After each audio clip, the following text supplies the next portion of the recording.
जिल्हा परिषदेच्या अध्यक्षपदावर राष्ट्रवादी काँग्रेस अजित पवार गटाने दावेदारी केली आहे. सत्ता स्थापनेत पाठिंबा कोणाला द्यायचा याचा निर्णय पक्ष नेतृत्वावर सोपवण्यात आला. या विषयावर चर्चेसाठी गुरुवारी मिरजेत प्रमुख नेत्यांची बैठक झाली. यावेळी जिल्हाध्यक्ष निशिकांत पाटील, माजी खासदार संजय पाटील, माजी आमदार शिवाजीराव नाईक, विलासराव जगताप, राजेंद्रनाथ देशमुख, अजितराव घोरपडे, माजी जिल्हा परिषद सदस्य तमनगोंडा रवी, अनिल पाटील आदी उपस्थित होते. अध्यक्षपदाच्या दावेदारीचा प्रस्ताव पक्षाच्या प्रदेशाध्यक्षाकडे पाठवण्याचा निर्णय झाला. अंतिम निर्णय वरिष्ठ पातळीवर होईल असे नेत्यांनी सांगितले. जिल्हा परिषदेत कोणत्याही पक्षाला स्पष्ट बहुमत मिळाले नसल्याने सत्ता स्थापनेसाठी सर्व पक्षांनी फिल्डिंग लावली आहे.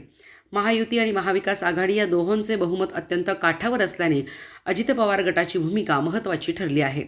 या गटाचे 6 उमेदवार निवडून आले आहेत.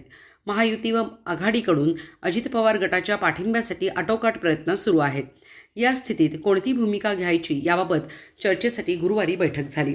भाजपकडून सत्तेत सामील होण्याबाबत अजित पवार गटासोबत चर्चा करण्यात येत आहे. तरीही काही नेते आघाडीसोबत जाण्यास अनुकूल आहेत. बैठकीत महायुती आणि महाविकास आघाडी या दोन्ही पक्षांच्या ऑफरबाबत चर्चा करण्यात आली.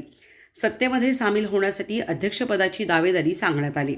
अध्यक्षपद देईल त्याच्यासोबत जाण्याचा निर्णय सर्वानुमते झाला. तसा ठराव प्रदेशाध्यक्ष सुनील तटकरे यांच्याकडे 2 दिवसात पाठविला जाणार आहे. त्यानंतर वरिष्ठ पातळीवरून पाठिंब्याबाबतचा निर्णय होईल असे संजय पाटील आणि निशिकांत पाटील यांनी सांगितले.